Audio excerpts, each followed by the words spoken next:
The Zephyrian High Command had studied the small blue planet for decades. Earth's primitive inhabitants had barely managed to establish rudimentary colonies on their nearest moon, and a few research stations on the red planet they called Mars. Their technology seemed laughably outdated: chemical rockets, nuclear weapons that could barely crack continents, and communication systems that relied on electromagnetic waves crawling at light speed. "This will be over in solar cycles," Admiral Vextar declared to his assembled fleet commanders aboard the massive dreadnought World Render. 1,000 ships against a species that hasn't even achieved proper faster-than-light travel. We'll harvest their resources and add their genetic material to our archives within the rotation. The Zephyrian Armada stretched across space like a metallic constellation, sleek vessels bristling with plasma cannons and quantum torpedoes, each ship larger than humanity's biggest cities.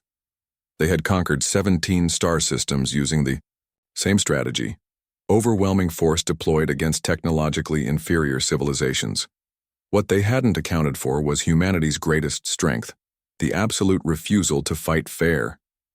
Commander Sarah Chen of the Mars Defense Station watched the approaching fleet through her tactical display, her coffee growing cold as she absorbed the impossible numbers. 1,000 alien warships, each radiating energy signatures that dwarfed Earth's most powerful reactors. "Ma'am," her communications officer reported, "we're receiving surrender demands on all frequencies. They're actually listing the specific ways they plan to dismantle our civilization." Chen smiled grimly. "Arrogant bastards. Patch me through to Earth Command and Luna Base. Authorization Chen Alpha 77. Within minutes, a quantum-encrypted channel connected the 3 human outposts. General Martinez from Earth appeared on screen first, his weathered face betraying no emotion. Colonel Reeves from Luna Base joined seconds later, asteroid dust still clinging to his uniform from the mining operations. "Gentlemen," Chen said quietly, "it looks like we're about to field test Project Lazarus ahead of schedule. For the past 15 years, while the galaxy assumed humanity was struggling with basic spaceflight, Earth's greatest minds had been working on something else entirely. Not faster ships or bigger guns, but the weaponization of human stubbornness and ingenuity. On a cosmic scale, the Zephyrians had made a critical error in their intelligence gathering. They had observed humanity's visible technology, but completely missed the massive construction projects hidden within asteroid belts, the seemingly innocuous research stations scattered throughout the outer system, and the true purpose of the extensive mining operations on dozens of moons and planetoids. Admiral Vextar was reviewing the surrender terms he would offer the humans when his sensor officer's tentacles turned pale with alarm. "Sir, I'm detecting massive energy buildups throughout the system. It's everywhere. The asteroids, the moons, even their mining platforms, they're all lighting up simultaneously." Before Vextar could respond, space around his fleet erupted in controlled chaos. The humans hadn't built a traditional navy. Instead, they had turned their entire solar system into a weapon. Asteroid stations that appeared to be simple mining operations revealed themselves as massive railgun batteries, launching tungsten rods at significant fractions of light speed. Research facilities on distant moons unfolded like mechanical flowers, each one housing fusion-powered laser arrays that could cut through Zephyrian shields like paper. But the masterpiece was Project Lazarus itself, a network of seemingly abandoned satellites and space debris that suddenly came alive with purpose.